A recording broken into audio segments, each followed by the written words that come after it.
이재명 당대표의 속개 선언으로 더불어민주당 제9차 최고위원회의를 속개하겠습니다. 네, 회의를 속개하겠습니다. 발언은 마지막에 하도록 할게요. 그럼 영상 시청도 마지막에. 네. 먼저 박찬대 원내대표의 발언이 있겠습니다. 윤석열 대통령이 엊그제 권역 응급센터를 찾았다고 합니다. 현장에서 의료 대란이 벌어지는 이유를 깨달았길 바랐지만 대통령의 태도를 보면 안타깝게도 그랬을 것 같지는 않습니다. 대통령은 어제 추석을 앞두고 17개 시도 권역 응급센터에 비서관을 파견해 비서관들이 응급의료 현장의 상황을 직접 확인하고 필요한 조치 상황들을 보고하기로 했다고 밝혔습니다. 지금까지는 현장 상황을 전혀 몰랐고 필요한 사항들도 제대로 보고받지 못했다는 방증입니다. 일주일 전 윤석열 대통령은 의료 대란 문제에 대해 묻는 기자에게 의료 현장에 아무런 문제가 없다면서 현장에 가보라고 큰 소리를 쳤습니다. 응급의료 체계가 망가지고 응급치료를 제때 받지 못해 목숨을 잃는 국민이 생겨나고 있는데도 달나라에 살고 있는 것처럼 상황 파악이 전혀 안 되는 대통령의 발언에 아연 실색할 수밖에 없었습니다. 현장 상황을 제대로 보고받았다면 대통령이 국민을 상대로 이런 괴담을 당당하게 유포하는 일이 벌어질 수 있었겠습니까? 대통령 주변에 대통령을 벌거벗은 임금님으로 만드는 세력이 포진해 있는 것 아닌가 하는 의심을 할 수밖에 없습니다. 대통령실은 민주당을 향해 괴담이나 궤변에서 못 헤어나오고 있다고 비난하기 이전에 의료 현장에 아무런 문제가 없다고 대통령에게 보고한 책임자부터 문책하십시오. 국민의힘은 괴담과 가짜뉴스로 국민을 선동하는 행위를 멈춰주십시오. 여당이 계속해서 가짜뉴스를 유포하면서 국민을 선동하고 있습니다.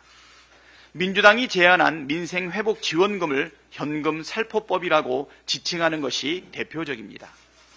민생회복지원금법 어디에 현금을 살포한다는 내용이 있습니까? 그동안 수차례 현금이 아니라 사용기한이 정해진 지역사랑상품권으로 지급하는 것이라고 설명했지만 현금살포법이라는 주장만 반복합니다. 한두 번도 아니고 입을 열 때마다 그러는 걸 보면 가짜뉴스와 선동이 몸에 밴 모양입니다. 다시 한번 말씀드리지만 지금 민생 경제가 파탄 지경입니다. 고물가 고금리의 실질소득 하락으로 인한 내수경기 침체가 경기 상황 악화의 주범입니다. 민생회복지원금은 사용기한이 정해진 지역사랑 상품권을 지급해 소비를 지원하고 매출을 일으켜 내수경기 회복을 도모하기 위한 법안입니다. 심각한 내수경기 침체를 극복할 응급처치인데 이걸 묻지마 반대하는 여당의 태도는 민생 회복을 위한 의지가 있는지 의심케 합니다. 마치 눈앞에 버젓이 펼쳐진 의료 대란을 못 본 척하면서 현장에 가보라 하고 큰 소리치는 윤석열 대통령의 태도와 흡사합니다. 윤석열 대통령은 광복절 기념사에서 가짜뉴스에 기반한 허위 선동과 사이비 논리는 자유사회를 교란시키는 무서운 흉기라고 했습니다.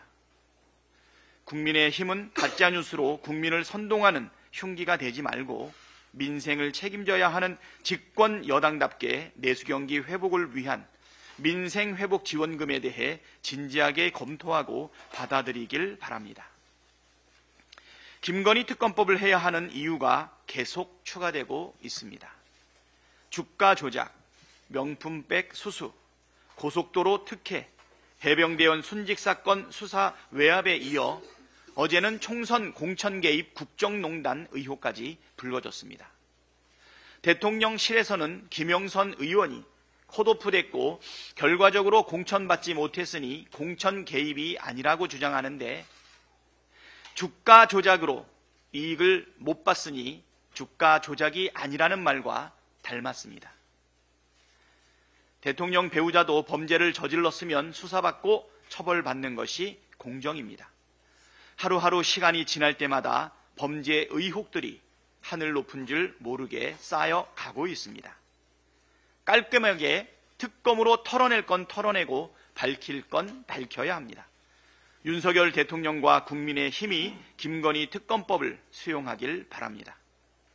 죄를 지었기 때문에 특검을 반대하는 것이라고 한 윤석열 대통령이 김건희 특검법을 거부하는 황당한 상황을 국민의 누가 이해하겠습니까? 이상입니다. 다음으로 김민석 최고위원의 발언이 있겠습니다. 어제 국방위 상황 30초만 보시겠습니다. 아까 답변 중에는 작년 말에 승인했던 기억이 난다고 하는 기억이 있는데 다시 확인을 해봐야 되겠네요. 네. 작년 말에 승인하신 거 잘 그것을 기억해 주신 것 같습니다. 아마 작년 말에 승인하신 것이 가장 최근 기억이실 테니까 그거를 연말인지 연신지는 정확히 네, 맞거든요. 연말이지. 기억이 중요합니다. 네. 아마 그것이 최근이니까 기억하신 것 같습니다. 불행하게도 장관께서 기억하시는 것보다 훨씬 최근에 또 있습니다. 문재인 정부에서도 경제 활동을 몇 번 함부로 알고 있고 계엄 논란의 핵심이자 하나회 이후 최초의 군기문란 파벌, 충암파를 척결해야 합니다. 이상민 행안부 장관이 올 초 방첩사에서 방첩사령관 등 충암구 출신 4인 비밀 회동을 했습니다. 신원식 국방부 장관 보고가 패싱된 군기 위반 사건입니다. 충암파 김용현 국방부 장관 후보자는 최근 경호처장 공관에서 방첩사 수방사 특전사 사령관과 비밀 회동을 가졌습니다. 장관 보고 패싱의 군기 위반 사건입니다. 신원식 장관은 지난 연말경 구두 보고 받은 것 같다. 지난 정부부터 관례라고 답했지만 실제 모임은 훨씬 최근이었고 그런 관례는 없음이 전 정부 경호실장과 수방사령관의 증언입니다. 패싱당한 신원식 장관은 아예 모르고 패싱한 김용현 후보자는 어디까지 비밀이 노출됐는지 몰라서 일시, 횟수, 성격에 답하지 못하고 두 사람 다 부인, 경로, 사과를 반복했습니다. 패싱당하고 오늘 밀려나는 신원식 장관이 딱합니다. 윤석열 대통령에게 4가지를 공개 질의합니다. 첫째, 군기문란 충암파를 수사, 해임, 전보 등 척결할 겁니까? 아니면 지원할 겁니까? 둘째, 국회의원과 민간인 체포의 명분이자 나치식 선동인 반국가 세력 규정을 고수할 겁니까? 셋째, 계엄 선동에 이재명 대표의 직을 걸라고 했으니 어느 쪽이 거짓인지 대통령 또는 비서실장과 안보실장과 저의 공개 토론을 수용하겠습니까? 넷째, 계엄 생각 없음이 진심이면 국민적 보장 조치를 하겠습니까? 저는 장태환 장군 옆자리에서 국회의원을 했고 군에서 음모적 파벌의 조기 척결과 진압이 얼마나 중요한지 잘 압니다. 윤석열 독재 정권의 반국가 세력 선동과 군기문란 충암파 척결로 계엄 음모를 무산시키고 군의 명예와 민주주의를 지키겠습니다. 다음으로 전현희 최고위원의 발언이 있겠습니다. 아무리 괴담이라고 우겨도 응급실 뺑뺑이로 국민들께서 죽어나가는 것은 현실입니다. 부산에서 공사장에서 추락한 노동자가 수술할 의사를 찾다가 8군데 병원에서 거절당하고 9번째 병원 응급실에서 도착했으나 끝내 숨졌습니다. 청주에서는 버스에 치인 70대가 병원 응급실 13곳으로부터 이송을 거절당한 후에 가까스로 수술을 받았다고 합니다. 광주에서는 심정지 상태로 발견된 여대생이 100m 거리에 있는 대학병원 응급실에서 거부당하고 다른 병원으로 옮겨졌으나 현재 위독한 상태다라고 합니다. 응급실 상황은 이미 최악입니다. 수많은 국민들께서 응급실 뺑뺑이를 당하며 제때 치료받았으면 살 수 있었던 목숨이 억울한 희생을 당하고 있습니다. 그런데 정부와 집권 여당은 정작 국민들의 비판 목소리는 셀프 기틀막하고 아마추어식 전시 행정에만 골몰하고 있는 것 같습니다. 혹여 대통령께서 경로할까봐 눈치만 보고 대통령에도 아무런 직언조차 하지 못하는 무능한 집권 여당입니다. 이 와중에 국민의힘 인요한 의료개혁 특위위원장이 응급실 청탁을 하는 문자가 포착되었습니다. 국민들께서는 응급실 뺑뺑이로 희생을 당하는 이 와중에도 집권 여당은 뒤에서 응급실 특권을 누리고 있습니다. 앞뒤가 다른 정부 여당의 태도에 국민들의 분노는 더 커져가고 있습니다. 의료 정상화를 위해서는 전공의와 의대생들이 반드시 복귀해야 합니다. 이를 위해서는 의료 대란을 야기한 대통령의 사과, 보건복지부 장차관 등 책임자의 문책, 과학적인 근거가 있고 투명하게 의사증언을 산출할 수 있는 독립적인 기구를 구성하는 것이 최소한의 전제 조건입니다. 정부는 더 이상 억지식으로 의료 대란을 방치하지 마시고 즉각적인 대책 마련에 나서기 바랍니다. 오늘 기시다 총리가 1박 2일 일정으로 한국을 찾아서 윤석열 대통령과 회담을 가질 예정이다라고 합니다. 기시다 총리는 일본의 수건이었던 사도강산 세계문화유산 등재와 관련해서 윤석열 대통령에게 감사의 뜻을 전할 예정이다라고 합니다. 기시다 총리에게 칭찬 도장을 모아가는 윤석열 대통령은 도대체 어느 나라 대통령인지 묻지 않을 수 없습니다. 혹시 아직도 일본에게 더 줄 것이 남아있는 것 아닙니까? 중요한 것은 일본의 마음이라는 대통령실 참모의 말대로 퇴임을 한 달 앞둔 기시다의 마음을 얻기 위한 퇴임 선물 주기 파티를 여는 것 아닙니까? 윤석열 정부의 대일굴종 외교와 역사 왜곡, 친일 은행에 대한 국민들의 분노가 임계점에 달하고 있습니다. 그런데도 이 정권은 국민들의 타오르는 분노에 기름을 들이붓고 있는 격입니다. 기시다 회담에서 윤석열 정권이 일본에게 또 무엇을 내어주는지 똑똑히 지켜보겠습니다. 이상입니다. 다음으로 한준호 최고위원의 발언이 있겠습니다. 윤석열 정권의 정치 검찰이 잘하는 것이 딱 두 가지가 있습니다. 바로 겁박과 망상입니다. 최근 대통령 국정 지지율이 폭락하자 득달같이 문재인 전 대통령에게 칼날을 겨누면서 손자가 사용한 태블릿 PC까지 압수수색을 벌였습니다. 전형적인 검찰의 법적 괴롭힘입니다. 마치 제도와 절차를 따르는 것처럼 위장하고 있지만 실상은 국민에 대한 겁박입니다. 검찰의 확증 편향적 망상도 심각합니다. 결혼해서 독립 생계가 명확한 문 전 대통령 딸을 경제 공동체로 엮으면서 억지 수사를 이어가고 있습니다. 이러한 망상은 사건의 왜곡과 무리한 기소로 귀결됩니다. 이는 이미 야당 대표에 대한 숱한 탄압 수사에서 잘 드러난 바가 있습니다. 현재 1심 재판이 진행 중인 이재명 대표의 위증교사 사건이 그 대표적인 사례입니다. 편집하지 않은 해당 사건 녹음 파일 전부를 들어본다면 검찰의 주장이 얼마나 터무니없는 사실인지 직접 확인해 볼 수 있습니다. 대표적인 것 제가 판넬로 담아봤습니다. 전화통화에서 이재명 대표는 그냥 있는 대로 기억을 되살려서 안 본 건 얘기할 필요는 없고 등 이 발언을 10여 차례 반복을 합니다. 이걸 어떻게 허위 진술을 교사한 것으로 볼 수가 있습니까? 있는 대로 말하는 것에 이 사전적 정의가 달라지지 않는다면 해당 녹음 파일은 이재명 대표의 결백을 확인시켜 줄 뿐입니다. 그리고 통화 상대인 김진성 씨는 검사 사칭 사건 당시 이재명 대표에게 책임을 덮어 씌우려는 분위기가 있었다라는 취지로 말하기도 했습니다. 이는 김진성 씨가 당시 상황을 기억하고 있었음을 보여주는 결정적 증거입니다. 결국 이재명 대표는 기억에 반하는 진술을 종용한 적도 없는 것입니다.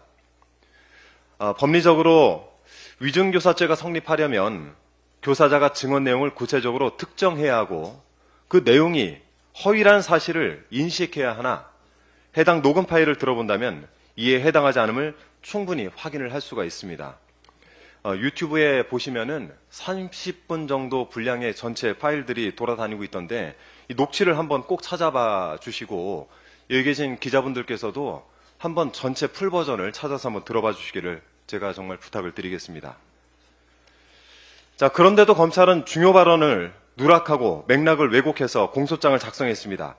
무조건 유죄라는 망상에 빠져서 끼워 맞추기식으로 기소를 하다 보니 공소장이 창작물이 되어버린 겁니다. 이런 상황을 모를 리 없는 여권에서는 지난 6월 갑자기 악의적으로 편집된 3분 50초짜리 녹취 파일을 들고 나왔습니다.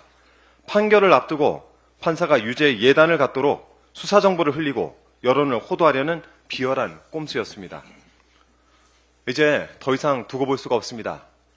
더불어민주당은 모든 수단과 방법을 동원해서 겁박과 망상으로 점철된 윤석열 정권의 검찰 독재 시대를 확실하게 끝내겠습니다.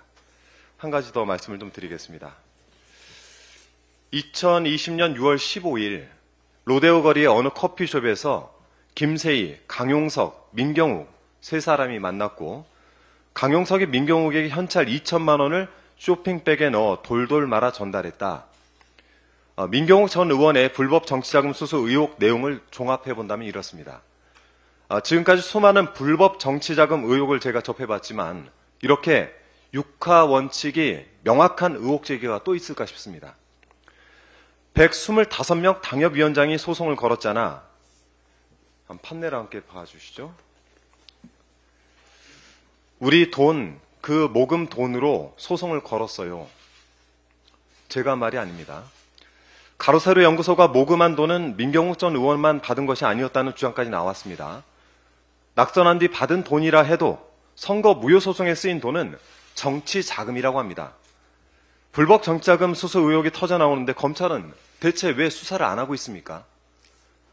요즘 여권에서는 가방을 받는 것이 유행인가 봅니다.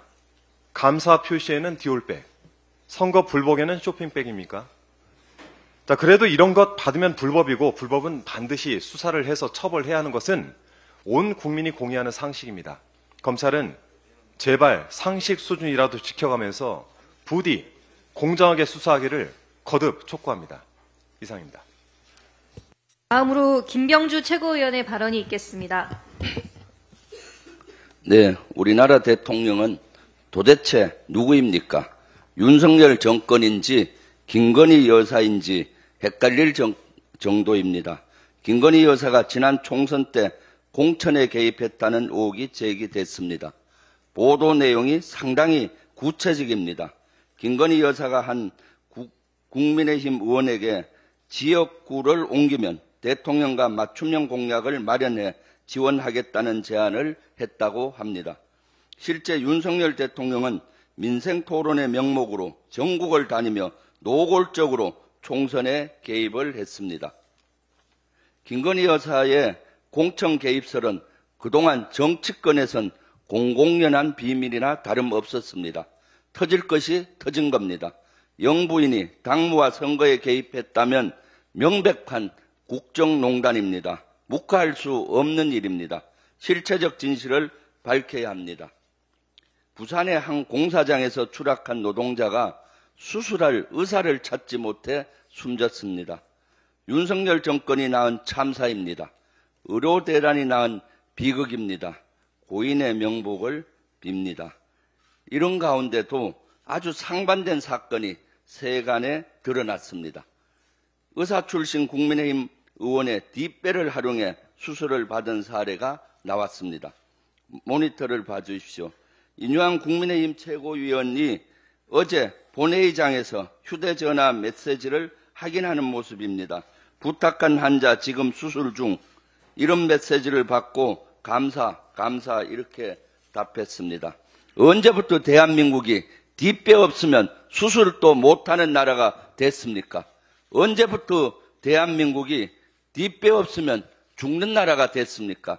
청탕금지법 위반은 아닌지 조사가 필요합니다. 어제 국방위와 예결위에서 그동안 제보받았던 내용들이 사실로 드러났습니다. 하나는 행안부 장관이 방첩사령부를 연초에 방문한 것입니다. 이때 방첩사령관은 충안고 출신이고 행안부 장관도 충안고 출신입니다. 연초에 방문을 해서 부대 현황 브리핑을 받고 저녁에는 방첩사령관과 영관급 장교 2명, 충안고 출신으로 추정되는 2명과 함께 저녁 식사를 부대에서 운영하는 해관에서 한 것으로 알려졌습니다. 행안부 장관도 이에 대해서 인정을 했습니다. 그 당시 방첩사 간부들은 불만의 목소리가 많았고 부글부글 끓었다고 합니다. 충안파 일당들이 모여서 뭐 하는 것이냐? 이것은 군에서는 있을 수 없는 일입니다. 위화감을 조성하고 군심을 흔드는 일이고 그 의도가 의심스러운 이런 것입니다. 그래서 이런 것들이 확인이 되었습니다. 그리고 또한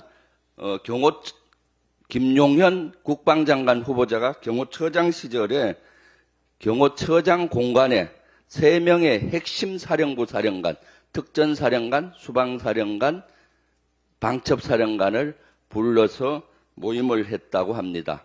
이것은 또 한 번이 아니라 여러 번 한 것으로 어제 경호처 차장을 했던 인원과 또 신원식 장관이 일부 인정을 했습니다. 신원식 장관은 관례적으로 했고 본인이 승인을 했다고 하는데 그것은 거짓입니다. 문재인 정부 때도 관례적으로 했다고 국방부 장관, 신원식 장관은 얘기했는데 제가 확인을 해봤습니다. 문재인 정부 당시 경호처장과 수방사령관 하신 분들한테 전화를 해서 확인했더니 그런 사실이 없다. 이런 것은 있을 수가 없다. 어떻게 핵심 사령관 3명을 경호처장이 경호처장 공간으로 부를 수 있느냐. 있을 수 없는 일입니다. 그렇게 답변이 있었고요. 그러니까 이런 것들이 그동안 여러 가지 제보 내용이 사실로 되고 있습니다. 그럼에도 불구하고 윤석열 대통령은 오늘 김용현 국방장관 후보자를 장관으로 임명을 한다고 합니다. 청문회는 완전 요식행위로 전략하고 말았습니다. 저희 당의 의견도 부적격이었고 국민적 여론도 부적격이었습니다. 이러한 부적격 인사를 국민과 국회의 목소리를 무시하는 윤석열 대통령, 과연 어떻게 봐야 할지 모르겠습니다. 국민의 마음을 읽지 못하고 일본의 마음만 읽고 기시다 총리를 만드는 것인지 의문이 들 수밖에 없습니다. 이상입니다. 다음으로 이현주 최고위원의 발언이 있겠습니다. 네, 얼마 전에 우리 당에서 제3자 추천 특검법을 발의를 했습니다. 한동훈 대표는 제3자 추천 특검법 발의하겠다라고 분명히 출마하면서 얘기를 했습니다. 그런데 양심적인 정치인으로 보이고 싶으니까 그렇게 얘기하고 지금도 약속 지킨다라는 식으로 얘기는 하고 있습니다만 실제 행동은 전혀 그렇지 않고 표리부동하기 그지없습니다. 야당 비토권, 제보공작 제외 이런 등등의 핑계를 대면서 사실상 제3자 추천 특검법 우리가 발의한 것 제동만 걸고 있는 것 아닙니까? 국민의힘은 입장을 분명히 하기 바랍니다. 제3자 특검법 자체를 반대하는 것인지 제3자 추천 특검법 자체를 반대하는 것인지 아니면 그 안에 내용에 대해서 이의가 있는 것인지 둘 중에 무엇인지 입장을 분명히 하시기 바랍니다. 만약에 내용에 이의가 있는 것이다라고 한다면 얼마든지 그 내용 이의를 얘기하시면 우리는 받아주겠다라고 여러 번에 걸쳐서 얘기한 적이 있습니다. 정치를 하는 데 있어서 국민들 앞에서 이 말하고 뒤에서 다른 말하고 이런 이중적인 모습은 더 이상 보이지 않았으면 좋겠습니다. 의료대란과 관련해서 앞에서도 많은 분들이 말씀하셨지만 인요한 의료개혁, 국민의힘의 의료개혁 특위위원장의 그 문자를 보고 국민들은 피눈물이 납니다. 국민들 응급실 수술실 기다리다 죽어나가고 가족들은 발을 동동 구르면서 피눈물을 흘리는데 부탁한 환자라니요. 이따위 문자나 국회 본회의장에서 주고받고 이렇게 하는 것이 과연 국민들이 이거 보면서 너네가 인간이냐 이런 얘기를 생각을 안 하지 않을 수 없을 것 같습니다. 10년 후에 의대 증원 이런 게 무슨 소용이겠습니까? 일단 당장 죽어가는 사람부터 살리고 봐야 하지 않겠습니까? 다 접고 일단 재논의하자라고 우리 당에서는 대표께서 얼마 전에 말씀하셨습니다. 우리 민주당도 증언 찬성했지만 지금 무엇이 중요합니까? 이 대란에 안 죽어도 될 사람이 죽는다면 그것은 누구의 책임입니까? 대통령은 당장 국민들한테 석고대죄하기 바랍니다. 이 난리통을 만들고 의사들을 모욕하고 국민들을 사지로 내몬 것을 석고대죄하십시오. 그리고 망언을 일삼으면서 의사들 상처 주고 국민들 상처 준 복지부 장차관, 사회수석 전부 경질해야 합니다. 특히 의사들은 이 증언 검토의 합의의 대상이 아니다. 이런 식의 막말, 그리고 전화를 해서 알아볼 수 있는 상황이면 경증이다. 또 찢어져서 피가 많이 난다. 이런 것은 사실 경증이다. 소화가 열이 나거나 하는 것은 경증이다.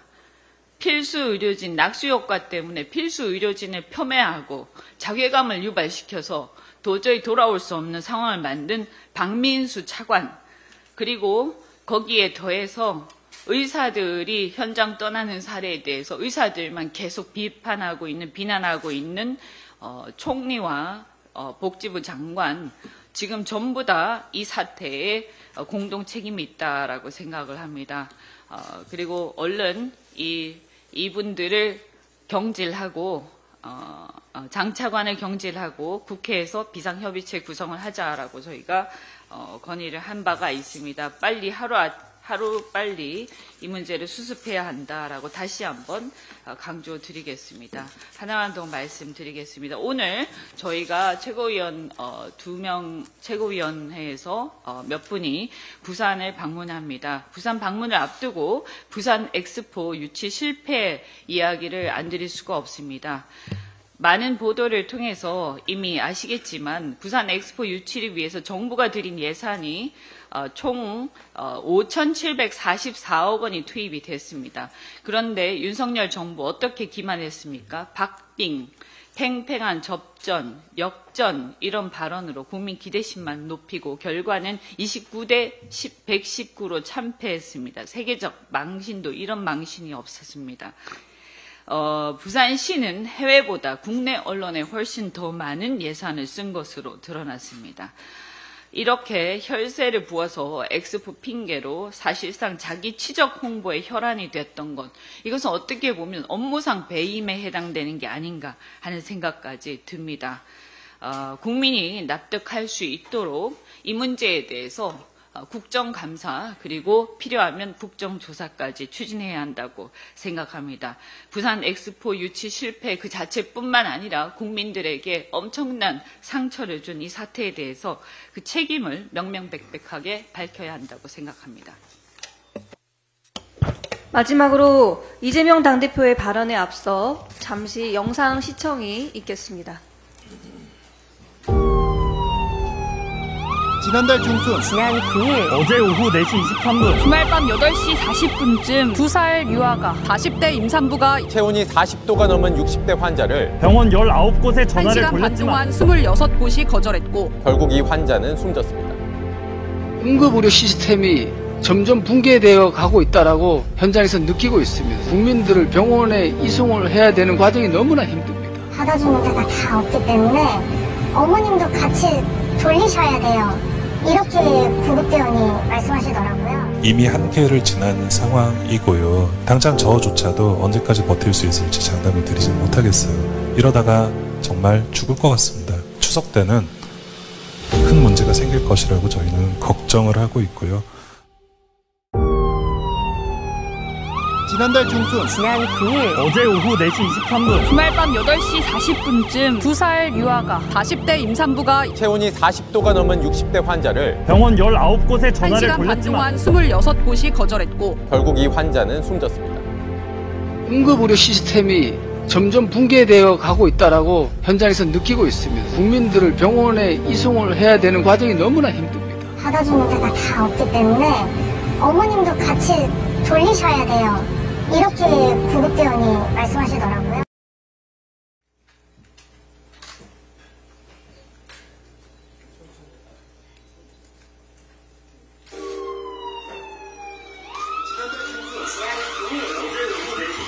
주말 밤 8시 40분쯤 2살 유아가 40대 임산부가 체온이 40도가 넘는 60대 환자를 병원 19곳에 전화를 받지만 26곳이 거절했고 결국 이 환자는 숨졌습니다. 응급의료 시스템이 점점 붕괴되어 가고 있다라고 현장에서 느끼고 있습니다. 국민들을 병원에 이송을 해야 되는 과정이 너무나 힘듭니다. 받아주는 데가 다 없기 때문에 어머님도 같이 돌리셔야 돼요. 이렇게 구급대원이 말씀하시더라고요. 이미 한계를 지난 상황이고요. 당장 저조차도 언제까지 버틸 수 있을지 장담을 드리지 못하겠어요. 이러다가 정말 죽을 것 같습니다. 추석 때는 큰 문제가 생길 것이라고 저는 걱정을 하고 있고요. 네, 제가 이거 처음으로 영상 자료를 한번 보여드렸는데 이건 국민들께서 보시라고 보여드리는 게 아니고 용산에서 좀 보라고 보여드리는 겁니다. 특히 복지부 차관, 장관, 국무총리가 봐야 될 영상입니다. 이분들이 뉴스를 안 보시는 거 아닌가 싶습니다. 모든 국민들이 다 알 뿐만 아니라 삶 속에서 생명의 위협을 느끼고 있는 이 처참한 상황을 대통령도, 총리도, 장관도, 차관도 또 그 참모들도 다 모르고 있습니다. 제가 또 하나 정말 기함할 얘기를 하나 또 들었는데 스스로 전화할 정도면 경증이다. 전화를 못하면 그 죽는 거 아닙니까? 전화도 못할 정도면. 전화를 할 정도면 경증이니까 입원 응급치료 대상이 아니지 않습니까? 결론은 이래 죽으나 이래 하나 저래 하나 결국 죽어야 된다. 응급 환자는 없다. 결국 그런 뜻 아닙니까? 이제 주변에서 전화해 주지 않으면 본인이 전화하는 건 경증이라서 거부될 거고 전화를 못할 정도면 결국은 죽는 거죠. 중세시대에 이런 일들이 있었습니다. 마녀 사냥을 하는데 물에 던져가지고 빠져나오면 마녀고 못 빠져나오면 사람이에요. 둘 중에 어떤 결과가 나더라도 죽는 거죠. 이 대한민국 21세기에 실제로 이 국민 안전을 책임지는 고위 관료가 이렇게 말합니다. 이거 말고도 많죠.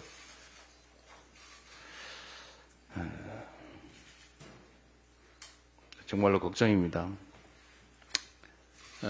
장관, 차관 문책해야 됩니다. 그리고 대통령 국민께 사과하셔야 됩니다. 지금 이 순간에도 응급실 들어가지도 못하고 119 차 안에서 죽어가는 사람들이 있습니다. 국민의 생명 안전을 지키는 게 국가의 제1 책임인데 그 책임을 이행하지 못하고 있습니다. 의사 탓, 국민 탓, 전 정부 탓, 야당 탓 할 게 아니라 스스로 책임지는 것이 바로 권력입니다. 책임지라고 그런 권한을 주지 않았겠습니까? 책임지라고 그 자리 맡기지 않았겠습니까? 책임을 지지 못하고 있으니 사과하고 책임지기 위해서 노력해야 된다 이 말씀드립니다. 의료대라는 이제 목적과 수단이 완전히 전도됐습니다. 의료개혁의 필요성이 분명히 있었고 정당성도 있었지만 그 과정관리가 엉망이었기 때문에 과격하고 과하고 급하고 무리하고 일방적이다 보니 그 목적조차 훼손될 지경에 이르렀습니다. 지금이라도 신속하게 문을 열고 대화하고 근본적 대안들을 다시 한번 만들어내야 될 때가 됐다 이 말씀드립니다. 수고하셨습니다. 회의를 마치겠습니다.